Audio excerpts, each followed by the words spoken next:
دارو بعدی که استفاده میکنیم دسکس میگن و این دسکس ها به دوزهای مختلف میاد. 100 هست، 250 هست، 500 هست و بستگی به شدت بیماری پزشک اون رو تجویز میکنه.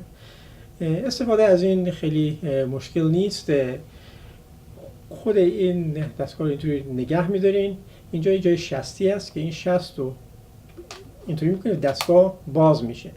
این جای دهانه هست و اینجا هم یک لیور داره، یک چیز داره که وقتی اینو فشار میدیم پایین یک کپسول آزاد میشه این تو. پس اینو فشار میدیم پایین دارو آزاد میشه. یک دم بدن بازدم و موقع دم دوم اینو میذارین تو دهانتون و سریع نفس رو میکشین تو، در ضمنی که سرتون رو به این طرف بالا. پس به این شکل استفاده میکنیم.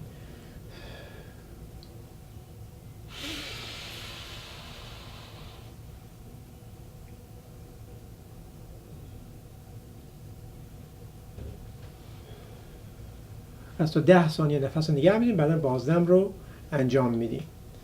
برای تمیز کردن